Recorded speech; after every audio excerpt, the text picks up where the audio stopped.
Disclaimer: the views and opinions expressed by the guests and hosts of this show are their own and do not necessarily reflect the views or opinions of the company or the show itself. Hello, Explora bookworms, and welcome.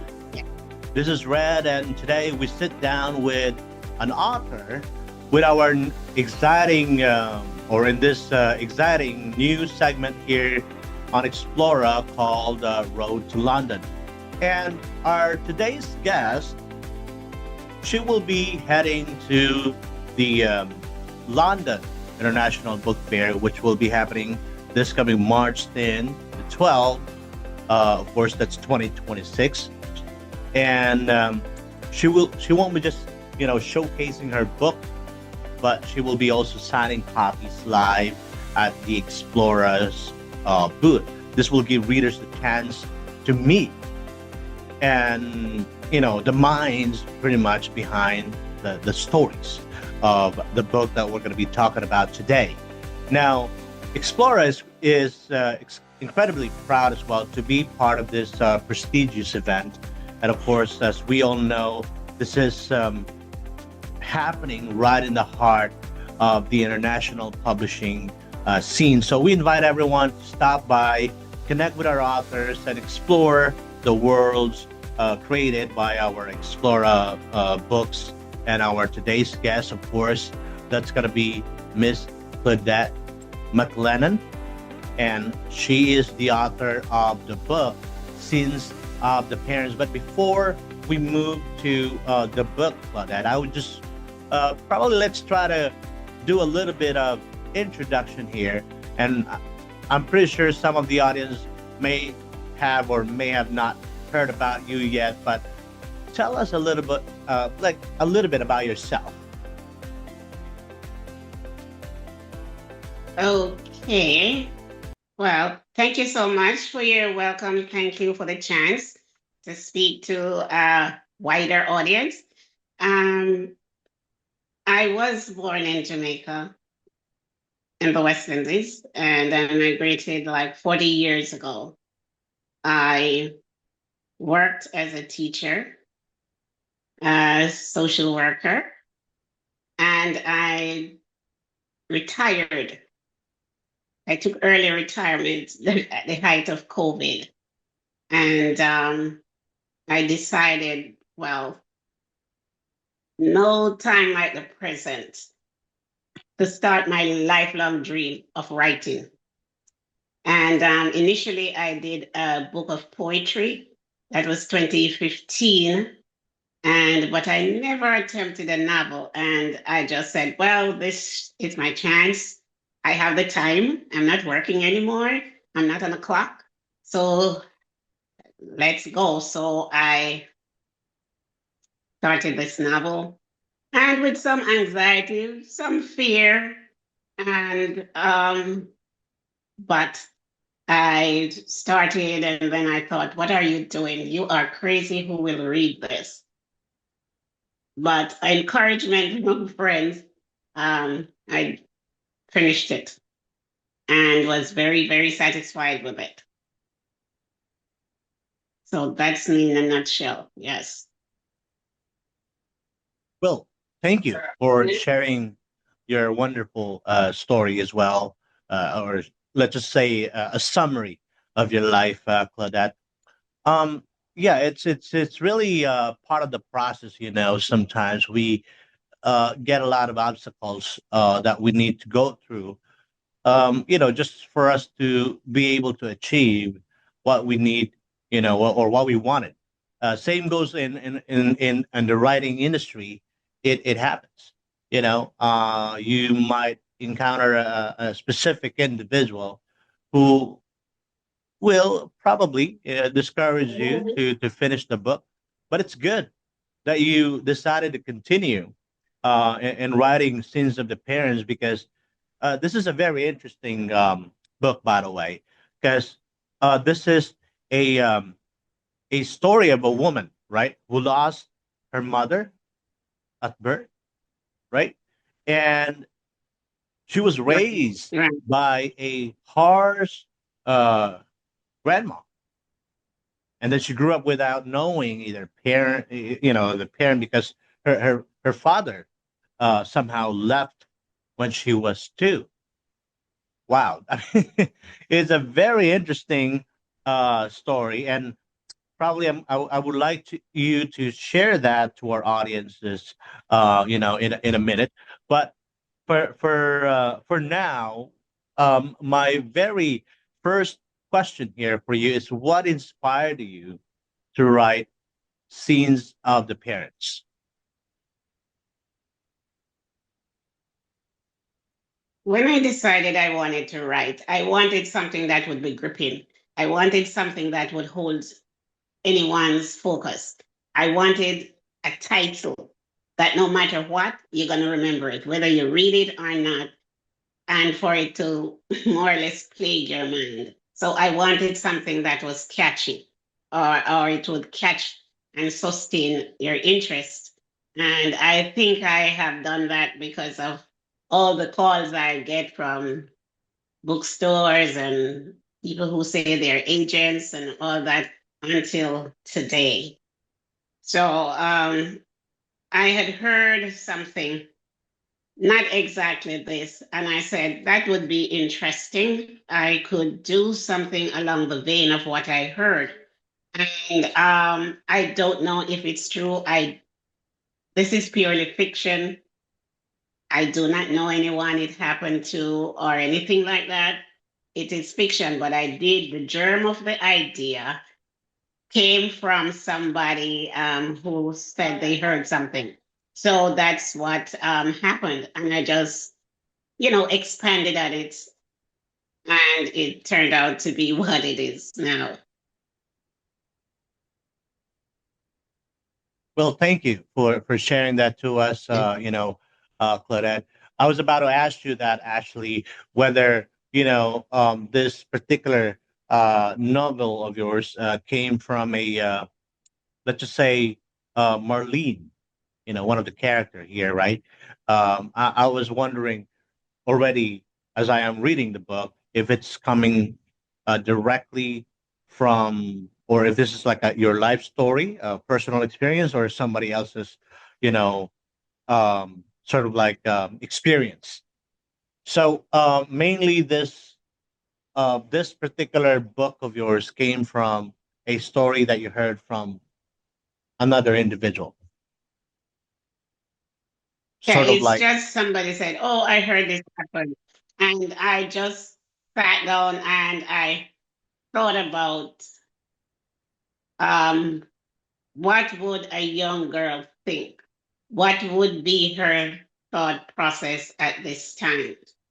And I guess because I've been an avid reader all my life, I just made it up. People think I'm crazy. They say, "How can you make something like that up?"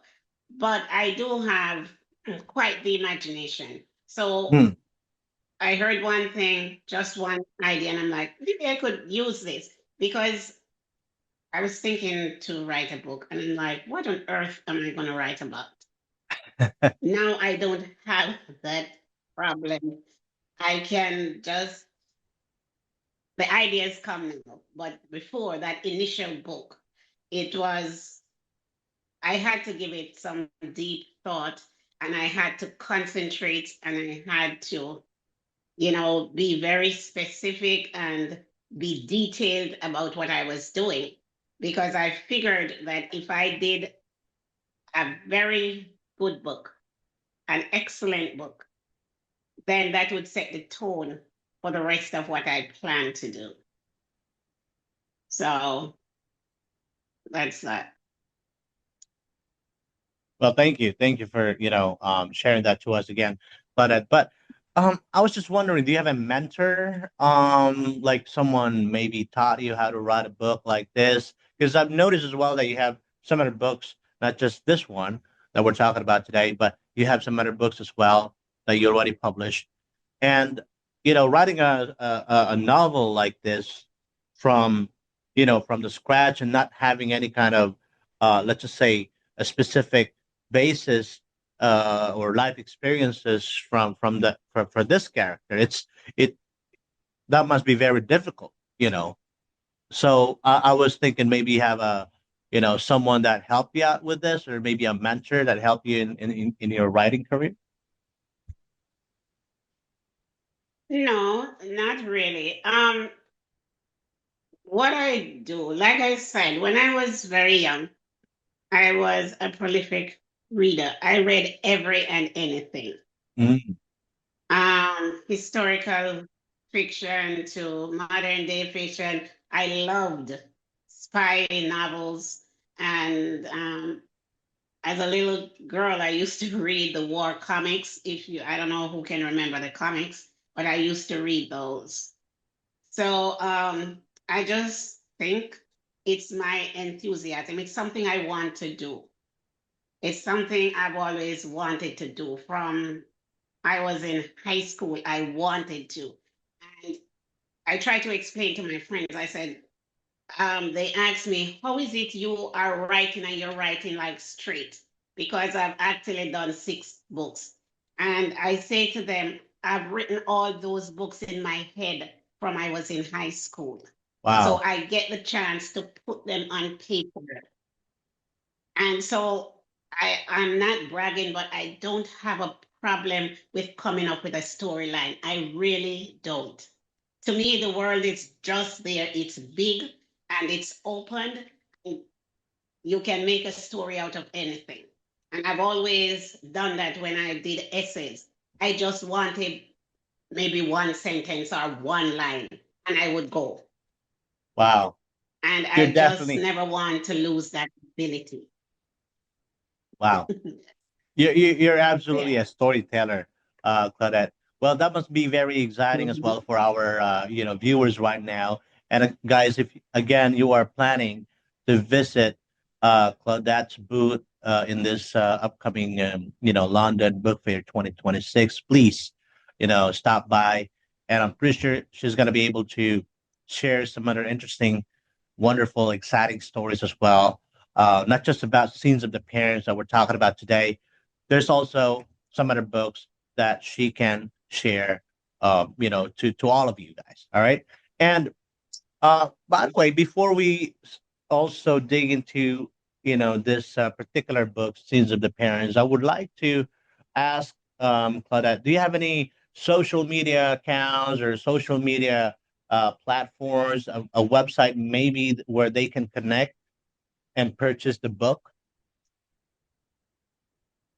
Yes, I do have my website, ClaudetteMcLennonBooks.com. You can find all my books on that site.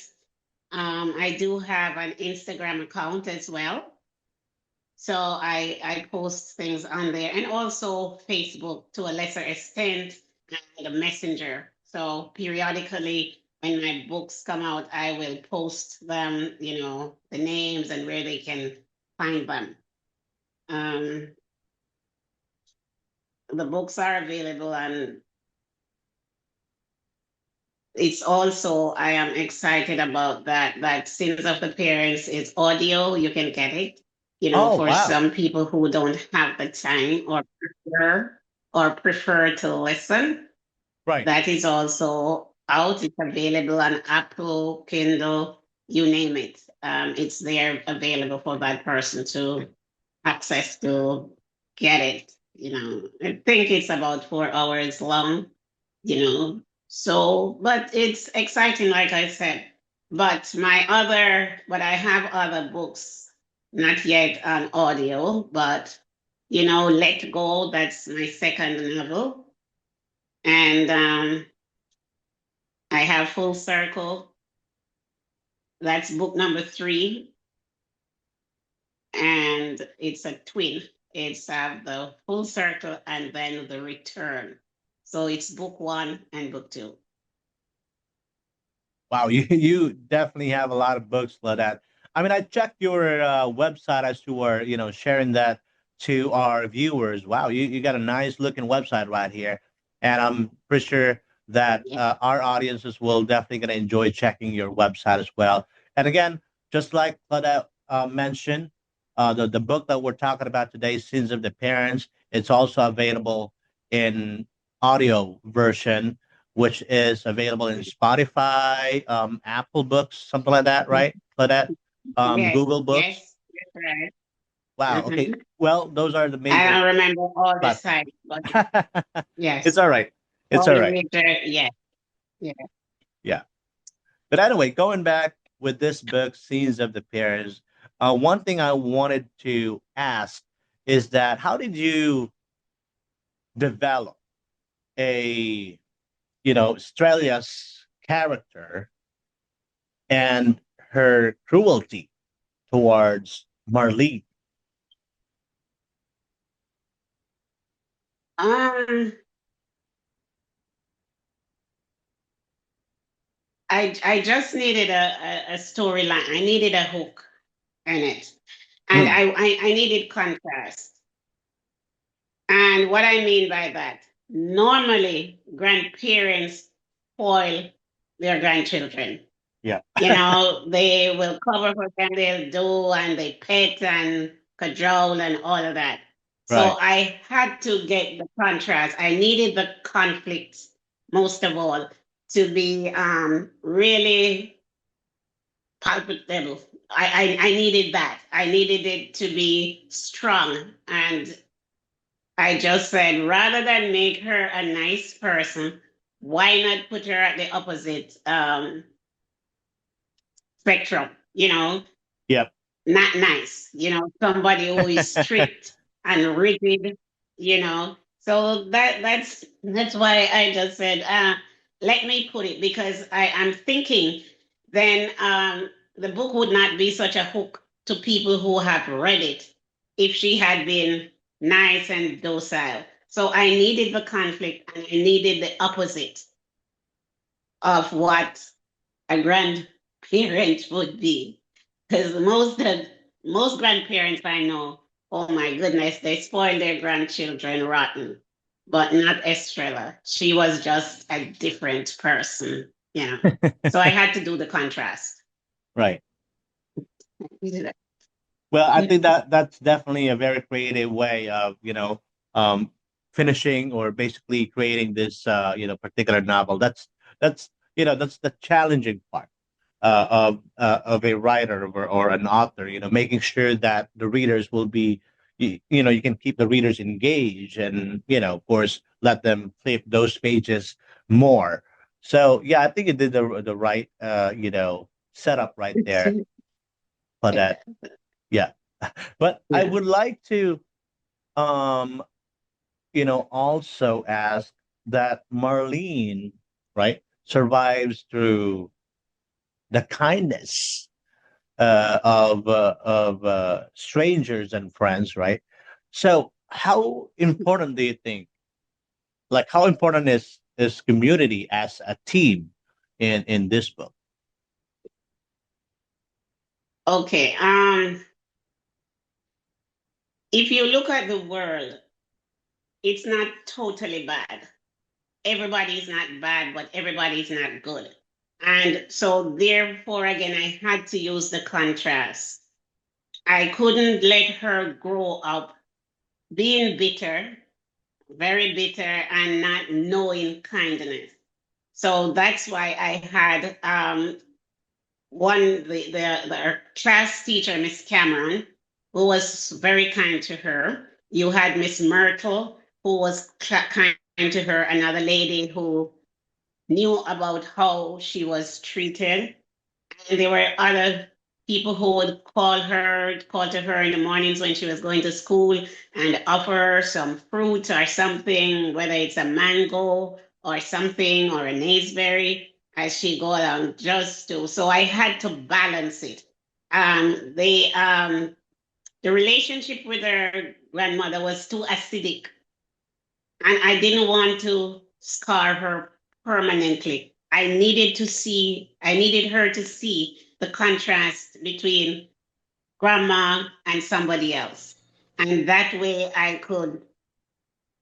she could grow, quote unquote, a little normal, knowing that there is kindness out there. Because I think it's important in life, you see the difference. And that's why I use the community as a surrogate or a foster mother to show kindness to her. Yeah. Well, thank you for Mhm. answering that, Claudette. Well, I guess that's how it is. It's definitely the story of Marlene somehow is applicable for almost everybody, because we're living in a Mhm. community sometimes where there are goods and bad individuals, right? And somehow Right. those individuals that is in our community, in our apartment complex, shape us as who we are at some point, you know. But of course, that also Yes. help us to be a better individual, to be a stronger, individual, to move on and to keep on, living. Um, Honestly, because I've been writing so much in my head for so long, it wasn't very hard. But what I'll tell you is that my one of my favorite writers is Maya Angelou. Oh, And yes, and I pray a lot and ask for the eloquence of Maya Angelou. The last book that was published before I wrote it, it's called, it's a twin book. It's Women of Passion and then Martha Renee, Women of Passion 2. Before I wrote Women of Passion 2, I went back to prayer again and I said, Lord, please remember, give me the eloquence of Maya Angelou and the twistedness of Shonda Rhimes, because she writes some really complicated stuff. And I like that. But to be honest, Maya Angelou, oh my gosh, that's my girl. I love her. I have as many books of poetry and what she and parts of her autobiography and all of that. I have all those. So that's what sort of gets me going, because I mm, always said I love Maya Angelou so much, and I'm like, this is what she did. She was a writer. I want to be just like that, just as prolific. I want to. So that's really where I get all this from. It's just that I have all these ideas up here in my head. Lots of ideas, lots of book. Before I finish writing one book, there is right. an idea that is popping, and I was doing something one day, and I'm on a ladder, and I'm fixing up my closet, and the book popped in my head, and I'm like, only a crazy person. You're on top of a ladder. Shouldn't you be holding on? But but the book came into my head. And Right. that's how it is. Before one is finished, another one comes in my head. And I have to run and I write down the plot and I go back to what I was doing. I climb back the ladder and finish what I was doing. But I don't know, it's just something with me. I enjoy it. It's something I enjoy doing, and I hope I do for a very, very long time. And with the hope that I get the recognition from the book. Not because I write them. They are excellent books, if I do say so myself. Yeah. Well, that's definitely how you if you wanted to be a writer or an author, you need to have a lot of ideas in your head.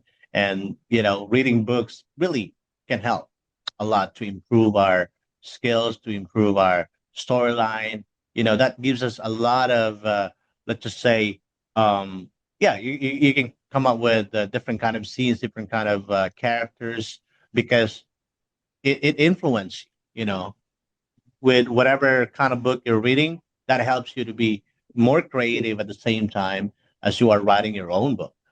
So yeah, if Mhm. you guys are watching us right now, and if you feel like you're losing some kind of ideas on what to write, or what to do with your characters, read your book, or read some books rather, or you can contact Claudette McLennon. You know, she have a lot of Thank ideas. You you. know, she can help you. Um, and I mean, yes, you can contact Claudette, and you know, she is a very, I would say, she's a wonderful author, and you can learn a lot, not just from this book that we're talking about today, but also from her, you know, experiences, you know, from what she learned for the past, you know, decades of writing Yeah. books, you know, like Scenes of the Parents. But I would like to also ask you this: were was there any kind of scene, or let's just say chapter, that was, you know, like the hardest to write, and and if there is, which one and why?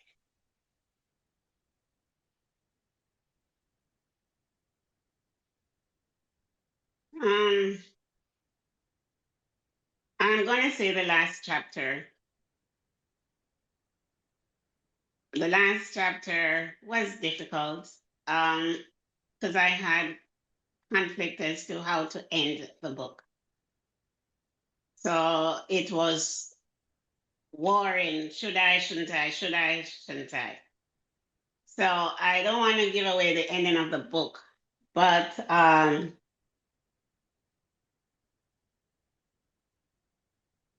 when I finally decided what I was going to do, and even though the ending is a surprise, it's I found it difficult because I got very, very emotional and I started to cry. So I cried my way writing through that book. And one day, my my niece, we have we used to have a prayer group that we do once per month, first Sunday of every month. And she said to me, Claudette, you know, do your book. And I did. And I couldn't believe I was crying again. I'm like, I cried writing it. Somebody else asked me about it. I cried and, you know, and stuff. And here I was doing it again for like the fourth time. And I was still crying. I'm happy I'm not crying anymore over it. But it was just so deep. It was so emotional, you know.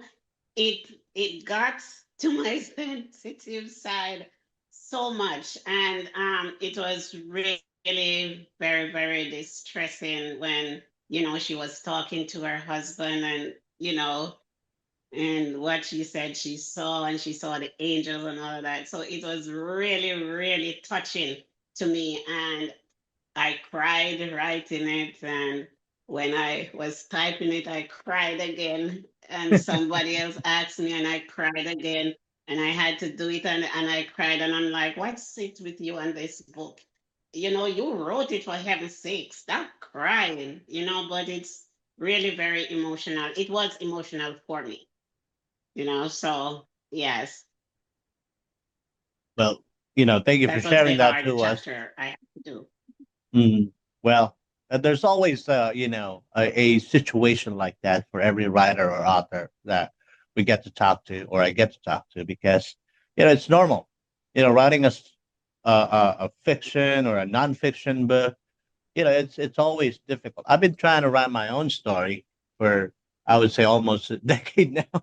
Yeah, I know it's kind of funny because I don't know how to end it, but you know, there's always, I guess, that's the hardest part, you know, on how to end the story, wherein, Mhm. you know, readers will still gonna, you know, question like what's gonna happen next, or like or make them excited, Yeah. pretty much, you know, make them excited to, oh, is there any part two of this story? Is there like a sequel of this, or, you know, a book two of your story?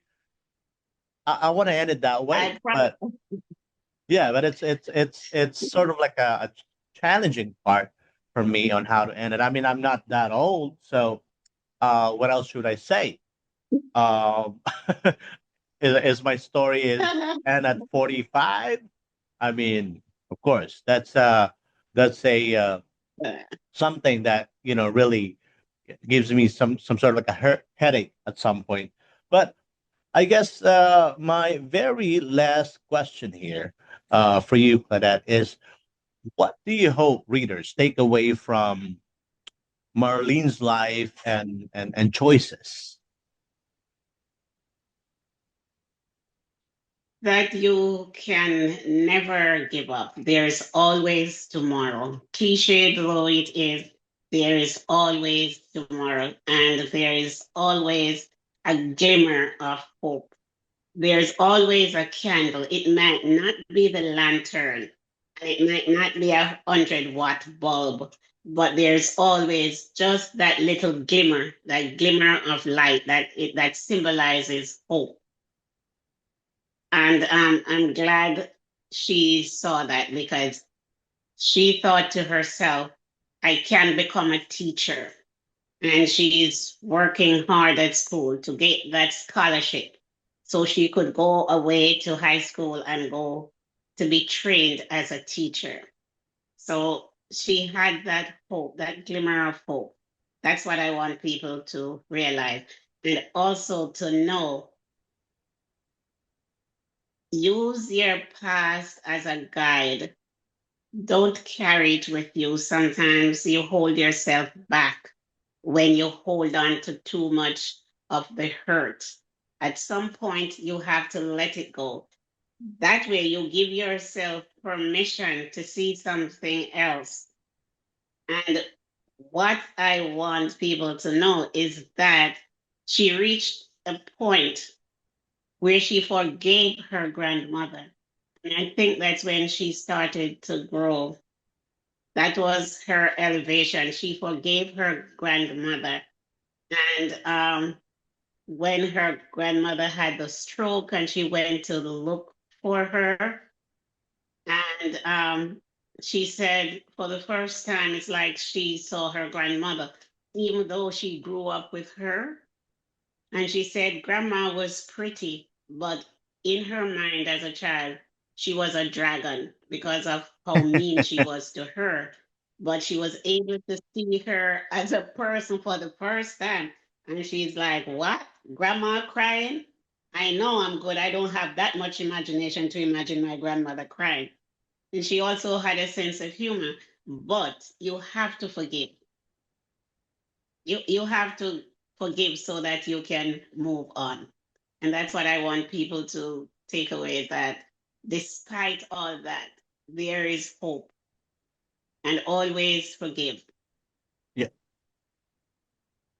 Well, thank you so much, Claudette, for sharing that to our viewers today.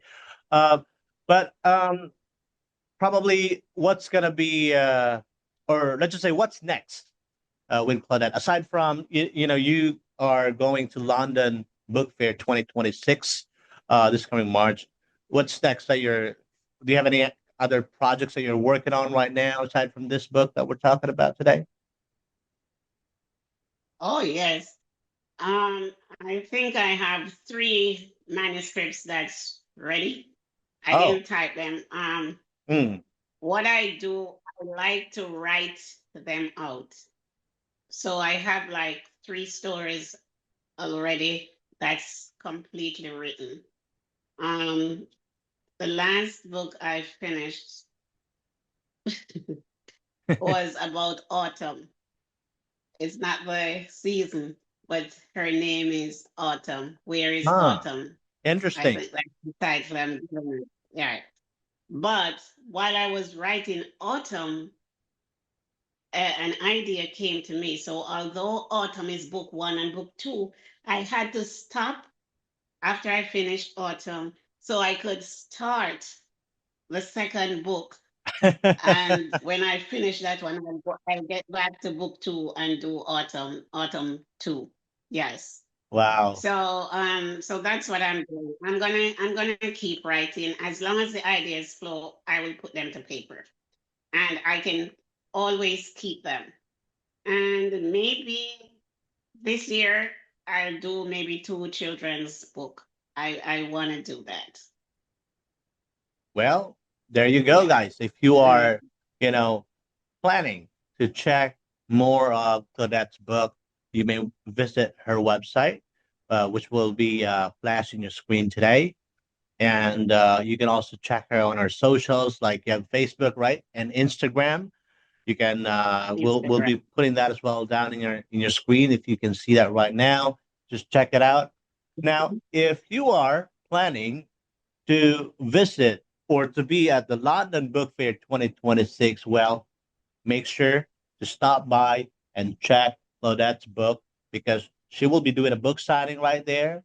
Grab your favorite titles, meet the author, get a personal signature, picture maybe to remember that particular moment. And again, I want to say thank you, Claudette, for giving us this opportunity to do this interview with you today. And I wish I can extend our time because I wanted to ask you a lot of questions about Sins of the Parents, but I guess I'm just gonna go to the London Book Fair International 2026, and I'll ask those questions to you personally along with the book. At least I can get a signature or signed copy from you. But any message to our viewers? Anything you would like to say, maybe? Just I would just like to say, you will not be disappointed. I promise you, you will not be disappointed if any of my books. I took the time, I took the patience, and I took, all right, so I took some creative liberties with a lot of things, but you will be engaged no matter who you are. You will be engaged. And even if you don't want to, you still will be. And if you pick up one book, I just want you to read the first book. And if you read the first one, you will want to see what else is coming up. And they are all very engaging books. They are exciting. Some of them, somebody did a review on my book, and he said I don't sugarcoat what I say.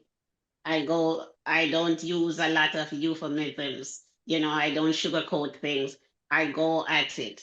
And you have to be in that place because somebody said that to me. Oh, Claudette, that book is so good, but oh, oh, I don't know if I can. And she said, wait, what other book you have?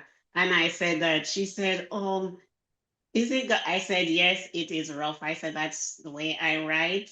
I said, I told them my background, I mean, where I worked in New York, I was in Brooklyn. I was hired as during the era of the crack epidemic. That is Oh, late 80s, 90s. That's when I was hired. That's the neighborhoods era. There was nothing meek about it. Okay. Although you did find the children, and that was my saving grace because I loved the children I was sworn to protect because I was child protective service worker. That's my background when I started with the city of New York. And there was so much harshness that I saw. And you tend to, whether you like it or not, sometimes you carry a little of what you learn with you. But I always make sure there is a contrast. There is a contrast, and there's always a silver lining. I don't leave anybody so desolate that they think there is no hope. No, that's not what my books are about. It's rough, but it's gonna come around. And I'm telling you, it's a challenge. Sometimes I'm like, oh my gosh, you set this up. So how are you going to come around? How are you gonna do it? So many times that's my challenge. Oh my gosh, oh, you are so rough in this one. How are you gonna change this person? So it's like a tug of war, but eventually I get it. And it comes around, and that's what I That's what I like about what I do. You know, I make it right in the end. Well, And and you all, will enjoy it. You will enjoy it, yes. well, I'm pretty sure, they're gonna enjoy it One of my because, mm, yeah, I'm pretty sure they're gonna enjoy it as well for that because, of course, this book, Scenes of the Parents, that we're talking about today, is also again a reminder. It's available in audio version. So if you guys are very busy, doesn't have the time to read a book, doesn't have the time to sit down in your couch, you always have your phone with you, your headphones. Well, might as well check, Sins yeah, of the Parents as you are driving all the way to, on your way to school, the office, home, or wherever you're heading. yeah. Download that, and you will definitely enjoy that 4 hours plus, or 4 hours more something of Claudette's Scenes of the Parents. But again, Claudette, thank you very, very much for giving us this wonderful opportunity to get to know you and to also share your book, Scenes of the Parents, to our readers. We're not going to talk a lot about that because, again, we want the readers to just go there at London Book Fair 2026. And if you want to know more about the book, get a signed copy and you will love and enjoy this book. Thank And you so much for having me. I appreciate it. I am happy I could talk and didn't cry today. So that's I don't know if that's growth or maturity, but glad and I thank your readers or your listeners for tuning in. And like I said, you will not be disappointed, I promise. And you can always contact me if you're disappointed. yep, Contact me. yep. There's the And we'll talk. Facebook and socials and the website.